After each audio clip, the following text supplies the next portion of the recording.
UP के दहलाने की साजिश रचने वाले जिन दो आतंकियों को गिरफ्तार किया गया है, उनके हैंडलर के बारे में सनसनीखेज जानकारी सामने आई है।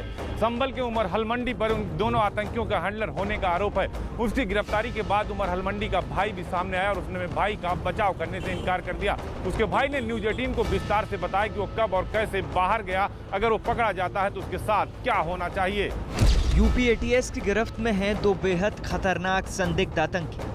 आरोपों के मुताबिक जिनका मकसद यूपी की राजधानी लखनऊ सहित राज्य के बड़े धार्मिक स्थलों को मानव बम और कुकर बम के जरिए दहलाना था, जिनका इरादा अयोध्या, मथुरा और काशी को इंसानियत की कत्लगाह बनाना था। लेकिन जब ये यूपी एटीएस के हत्थे चढ़े तो रट्टू मल तोते की तरह जो कुछ बताने लगे, उसमें एक नाम आया, उमर हलमंडी। और इस नाम के आते ही यूपी का संभल जिला फिर सुर्खियों में आ गया। फिर तो न्यूज 18 की टीम भी उन्हीं सड़कों और गलियों में जा पहुंची जहां इन दो संदिग्ध आतंकियों के हैंडलर उमर हलमंडी का बचपन गुजरा था, जहां उसने अपने जीवन के 23 साल बिताए थे। न्यूज 18 की मुलाकात संभल में आतंकी उमर हलमंडी के भाई से हुई, जिसकी छवि साफ सुथरे मेथा कारोबारी की, और इसने उमर की पिछली जिंदगी की हकीकत दुनिया के सामने रख दी। बताया गया कि उमर हलमंडी का असली नाम सईद अख्तर है। 1998 में जब उसने घर छोड़ा तब उसकी उम्र करीब 23 साल थी। सईद अख्तर कम बोलता था, लेकिन वो सैल स्वभाव का था। सईद अख्तर उर्फ उमर हलमंडी ने स्कूल में पढ़ाई नहीं की थी। 1998 में घर छोड़कर जाने के बाद वो कभी वापस नहीं लौटा। 23-24 साल की उम्र होगी जब वो यहाँ से गए। कुछ कह के तो गए नहीं थे, जाते रहते थे, आते रहते थे। जब वो लास्ट टाइम गए तो फिर उसके बाद से लौटे ही नहीं थे। 23 साल पहले घर छोड़ा, उसके कुछ दिनों बाद मुल्क छोड़ा। उसके बाद उसका नाता हिंदुस्तान के खिलाफ आतंकी साजिश रचने तक सिमट कर रह गई। हिंदुस्तान के लोगों का खून बहाने की ऐसी सनक सवार हुई कि 4 साल पहले जब उसके पिता की मौत हुई तो उसने किसी की सुध नहीं ली। यही नहीं, 4 महीने पहले जब उसकी मां की मौत हुई तो भी उसने अपने परिवार से संपर्क नहीं साधा।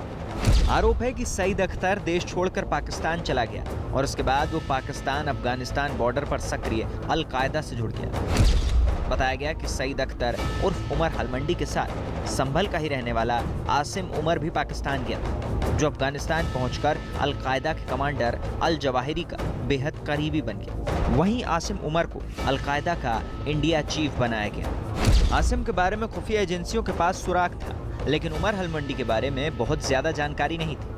अब जब एटीएस ने लखनऊ में संदिग्ध आतंकी मिन्हाज अहमद और मसरुद्दीन मुशीर को दबोचा तो उमर हलमंडी का कच्चा चिट्ठा सामने आ गया। बताया गया कि पकड़े गए संदिग्ध आतंकियों ने कबूला कि अल-कायदा से जुड़ने के बाद सईद अख्तर को नया नाम उमर हलमंडी दिया गया। उसे पाकिस्तान अफगानिस्तान सीमा पर रहकर अल-कायदा से जुड़े संगठन अंसार गजवातुल हिंद की भारत में जड़ें मजबूत करने का काम दिया गया। जब खुफिया एजेंसियों को इसकी भनक लगी और जांच एजेंसी पूछताछ के लिए उसके भाई के घर पहुंची, तब जाकर उसके भाई को असलियत का पता चला। फिर उनका नाम कुछ उसमें आया, पुलिस आई तो हमें भी पता चला। फिर ना उसने कांटेक्ट करा, कभी ना कांटेक्ट किया। उमर हलमंडी का गायब हो जाना, परिवार से संपर्क तोड़ लेना और दूसरी हरकतों से परिवार को पुलिस की तरफ से लगाए जा रहे आरोपों को लेकर कोई शक या संशय नहीं। आतंक के आरोपी का भाई तो इस बात से शर्मिंदा है कि इसका उससे खून का रिश्ता है, जिसे वो नकार नहीं सकता। ये बहुत शर्म की बात है हमारे लिए कि हमें बुलाया जाता, भाई क्या करें, मगर तो भाई है तो माँ बाप तो है नहीं, हम ही भाई हैं उसके जो भी हैं।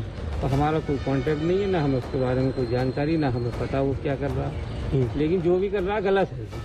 हम तो यही कहना चाहेंगे, गलत कर रहा है। देश शर्मिंदा है, यूपी शर्मिंदा है, संभल शर्मिंदा और शर्मिंदा है वो एक परिवार और उसका भाई। जिस देश ने उस परिवार को सब कुछ दिया, उसके परिवार के एक सदस्य पर आतंकी होने का आरोप लगा है। उसका भाई चाहता है कि वो सामने आए और अपने फल की सजा भोगे। उसने जो किया है उसकी सजा उसे मिले।